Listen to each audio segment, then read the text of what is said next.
E hoje temos aqui a Ana Iglesias, que está no NFA desde 2009, quase uma das fundadoras, que tem uma história muito interessante para nos contar. A Ana é produtora rural no Brasil e na Espanha, além de também ser sócia do Grupo Rubaiá. Ana, muito obrigada pela sua participação, por estar aqui.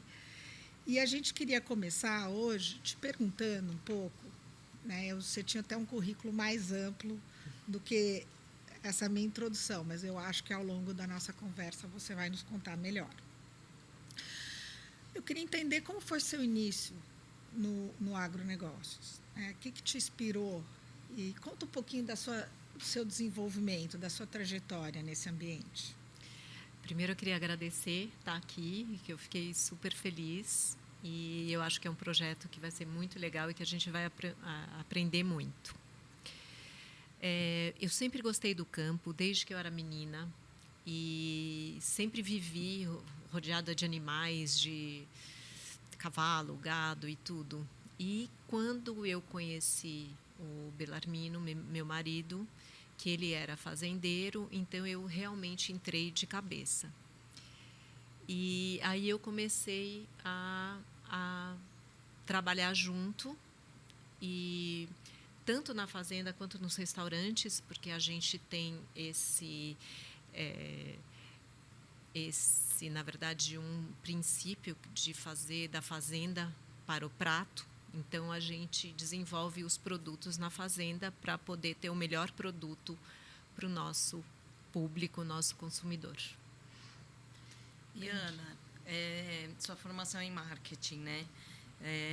Como que você diria que você usou o marketing durante essa sua trajetória? Como que você conseguiu auxiliar, né, nessa trajetória toda de sucesso do Rubaiá, do campo à mesa? Então, Cris, eu acho que quando eu conheci o Belarmino, eu acho que eu ficava pensando como eu ia fazer a imagem tanto da fazenda quanto do Rubaiá aparecer da melhor forma possível, sabe? E eu achava que tinha muita coisa para a gente fazer, e principalmente na pessoa física, tanto do meu sogro, Belarmino, quanto dele. Então, eu acho que eu contribuí para a gente se aprofundar, para as pessoas conhecerem melhor o trabalho deles. E eu acho que eu consegui. Não, com certeza, porque a gente entra no restaurante, a gente sente a alma de vocês, é impressionante. Agora, não é só isso, né? Que a gente estava conversando antes de entrar aqui no estúdio, o quanto que vocês trabalharam para trazer essa excelência, né, que vocês têm no restaurante, no campo. Começou com uma série, você estava contando, de cruzamentos, né? É que assim, a gente vai falar disso, mas depois eu quero falar da sua vida pessoal. Mas... Tá. Então, como a partir desse conceito da fazenda para o prato, quando eu conheci eles já existia um trabalho bem profundo de experiências de cruzamento, de teste de raças, de sempre em busca da melhor carne, do melhor produto, do melhor frango caipira, do melhor porco para servir na mesa. Então, isso foi uma série de pesquisas que foram chegando, que no gado a gente ficou na raça, no Brangus, e mesmo no cruzado que a gente tem, sempre tem um sangue Angus, que a gente acha que dá um melhor marmoreio, e isso traz um melhor produto para a mesa. No frango, a gente tem o Label Rouge, que é um frango que a gente cria solto, a pasto. Ele pula para ele comer, e ele faz exercício, então tem uma carne um pouquinho melhor, mais rígida. Mas tudo isso a gente foi experimentando, ou em viagens que a gente via, e ia trazendo e desenvolvendo esses animais, essa criação. Então, na verdade, você cuidou do branding, entendeu? Do Rubaiá, quando ninguém pensava em marcas, etc. Né? Você já Podemos pensava. dizer isso. Né? Então, eles estavam pensando no prato, na comida, e você estava ali por trás, trabalhando toda essa marca tão famosa que a gente conhece hoje, que está aí espalhada pelo mundo. Sim.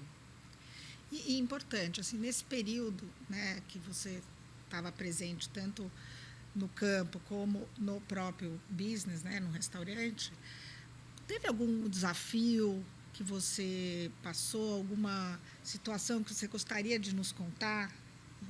Olha, quando eu cheguei na fazenda, eu percebi que era uma fazenda muito gerida por homens, né? Meu sogro, meu marido, personalidades fortes, mas que faltava uma coisa de feminino, sabe? Uma preocupação com o bem-estar animal, uma preocupação com as pessoas que trabalhavam com a gente,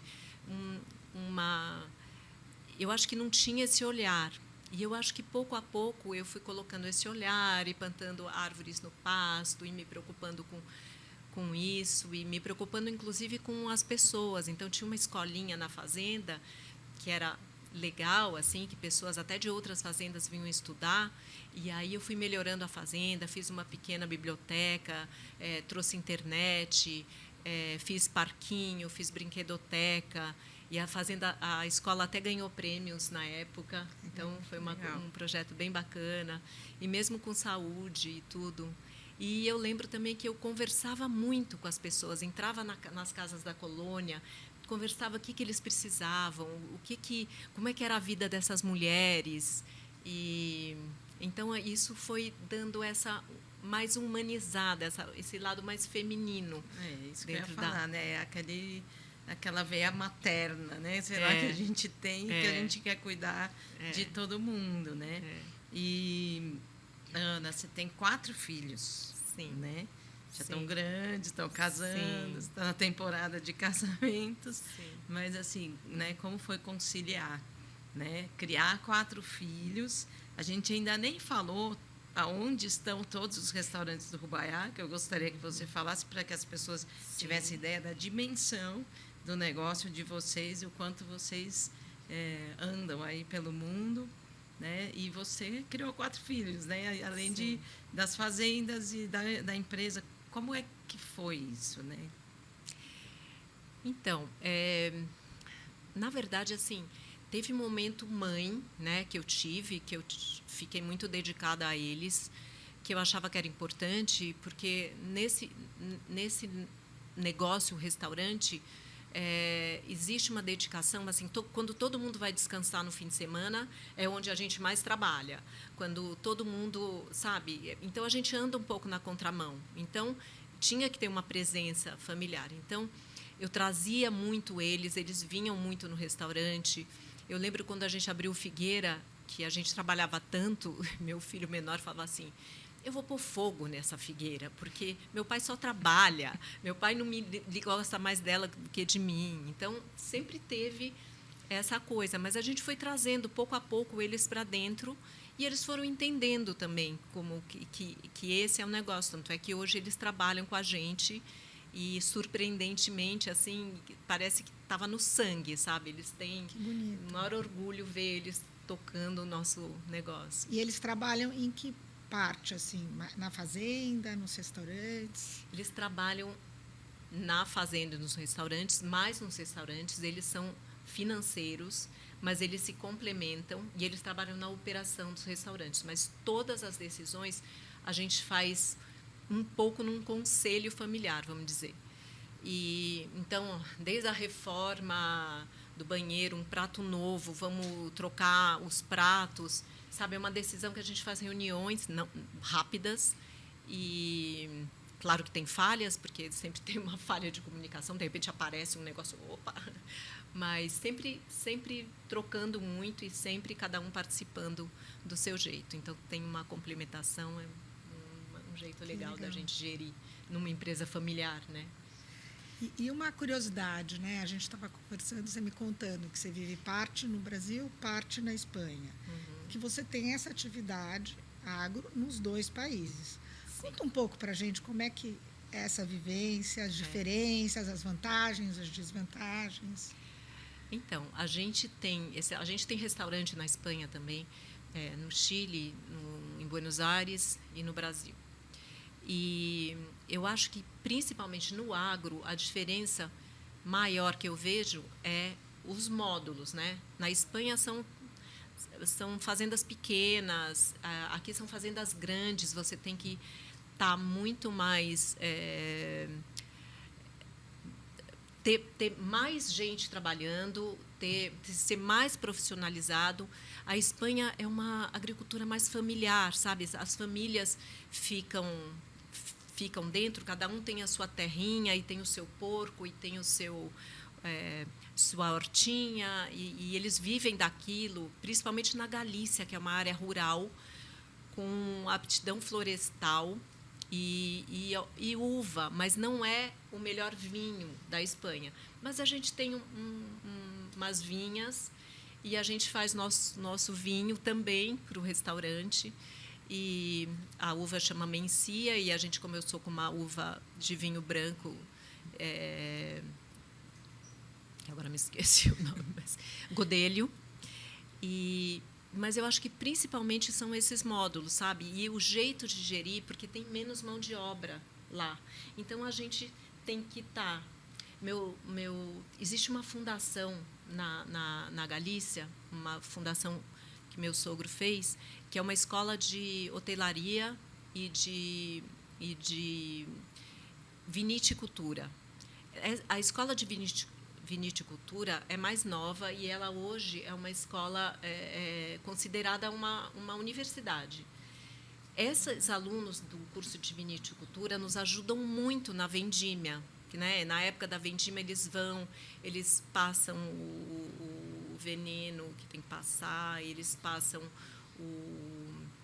colhem, eles fazem a limpeza. Então a gente usa muito essas pessoas que geralmente são galegos, estudantes, jovens que vão lá para aprender.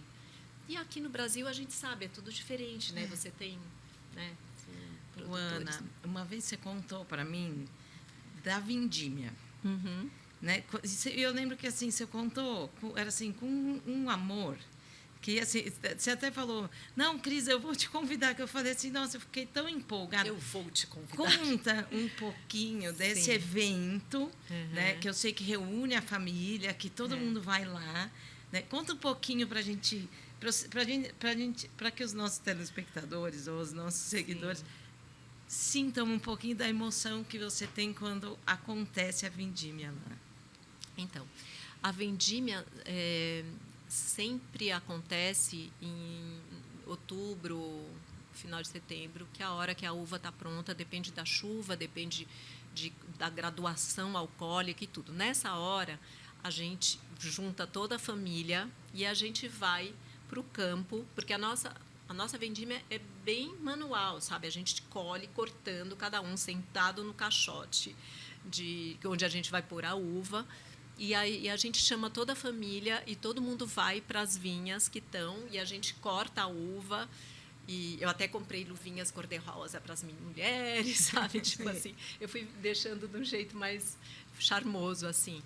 A gente corta a uva, daí junta tudo, vai num caminhãozinho, passa numa esteira onde a gente faz a limpeza.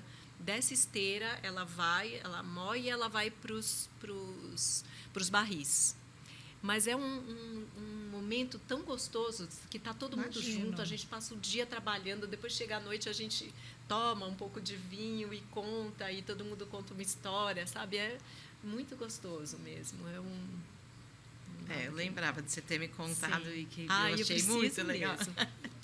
Então, assim, é um momento de família, né? Então, que, assim, a gente vê um pouco isso também nas propriedades aqui, né? Mas é diferente, né? Lá vocês têm essa propriedade e aqui vocês colocam a melhor carne na mesa do paulistano, né? Quer dizer, também está no Chile, não podemos esquecer da de Buenos Aires, que é um ícone que acho que todo brasileiro que vai para Buenos Aires tem que ir lá Cabanha das Lilas. Cabanha das É Lilas, isso. uma delícia, num lugar lindo. E você sabe uma coisa que eu até esqueci de falar, que eu acho que é importante? A Espanha dá muito subsídio para você plantar novas culturas. A gente está agora começando a plantar castanhos, que é uma árvore, né, floresta, que faz o marrom glacé. E então essa coisa do subsídio, sabe, é uma coisa que é tão importante, que é tão difícil para a gente aqui, Sim. sabe? Mas para você conseguir crescer, conseguir ser produtivo, você ter uma ajuda do governo, né? É muito importante. Que é uma coisa que aqui a gente ainda está engatinhando, né? Não temos. Cada vez mais. Né? Acho que todo produtor rural brasileiro gostaria de ter mais incentivo do governo ou mais facilidades, né, para poder tocar seu negócio. Com certeza. Sim. Só uma coisa que me chamou a atenção, você falou que naturalmente seus filhos acabaram indo para o negócio da família, né? Isso não foi planejado? Como é que... Conta um pouquinho, assim. Então, em 2012, a gente vendeu a empresa para um fundo. E aí a gente continuou na operação, Belarmino e eu, e os meninos eram pequenos ainda, e eles estavam fora do negócio, terminando a faculdade. Aí eles se formaram, o Diego foi trabalhar na Prais, que é o mais velho, foi trabalhar na Prais, na Espanha, e o Vitor estava se formando também. Em 2016, a gente recomprou a empresa do fundo. Quando a gente recomprou, a gente falou... Eles já eram formados e tudo, e aí a gente falou, estamos junto nessa? Eles falaram, estamos. E eu lembro que a gente começou na gestão, assim... micro, sabe? A gente ia para o restaurante, conversamos com todos os funcionários, o que estava acontecendo. A gente ia fazer as compras todo dia. A gente, sabe, pegou com tudo. E a gente também teve muita ajuda de todo o nosso pessoal, sabe? Todo mundo abraçou a causa, vamos embora. E aí eles foram indo e tomando gosto, e eles são muito empreendedores e eles gostam do negócio. Então, foi uma coisa que foi acontecendo natural. Que interessante, né? Uma coisa que... É muito legal. Sim. Talvez estava tudo caminhando para uma profissionalização, né? Sim. Você retomou o negócio. Sim. E eles também gostam de inovar, né? Porque eu lembro que na pandemia eles criaram um projeto novo, que era o Ruba. O Ruba em Casa, né? Ruba em Casa. Aí eu recebi de presente de aniversário da minha equipe aqui do Terra Viva uma cesta de café da manhã de vocês com aquele pão de queijo incrível. Sim. Que, eu fiquei emocionada e foram eles que me deram. Acabei de lembrar. Então, Linda. Porque na pandemia, na verdade, foi uma coisa muito caótica, né? Para a gente, porque a gente aterrissou todos os países, não tinha não tinha faturamento, não tinha nada. E aí eles também começaram com delivery, porque também a gente não tinha experiência nisso, não acreditava. E eles, vamos que é por aí. E realmente isso segurou a gente, sabe? E depois, pouco a pouco, foi tudo voltando ao normal, e aí a gente foi recuperando. Foi um período muito desafiador para todos nós, né? Realmente. Olha, eu acho que eu queria agora entrar um pouquinho, né, na história com mulheres. Né? Você é uma mulher que é espetacular, que tem uma história surpreendente, né? Num grupo também de grande referência. O que você diria para essas mulheres que estão numa situação anterior, buscando seu lugar, tentando achar seu desenvolvimento? Quais são suas palavras para essas mulheres? Eu diria que a gente nunca está pronta.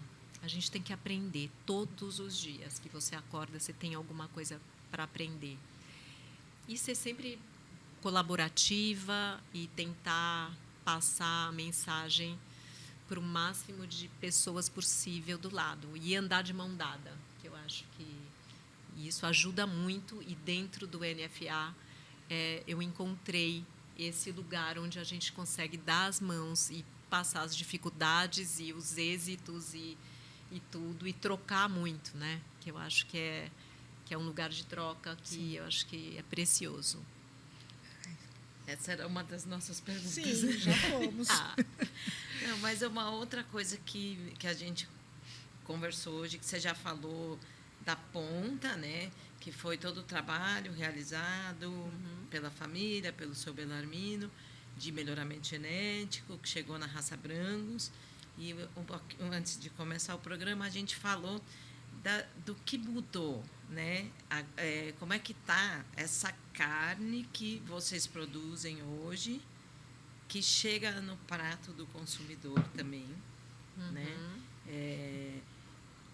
Cris, que tem, eu né, acho assim que cada vez mais as pessoas estão buscando carnes especiais, carnes premium e mesmo achando outro tipo de carne. Por exemplo, antes ninguém falava de dianteiro, hoje em dia tem o Denver, né, do Acém, que é uma carne que é maravilhosa, que todo mundo gosta, que sai muito. Então, cada vez mais eu acho que as pessoas buscam essas carnes especiais e a forma de assar e tudo mais. E vocês foram pioneiros, né, nessa história. Hoje se fala tanto do campo à mesa. Sim. E vocês foram pioneiros e visionários na época. Sim.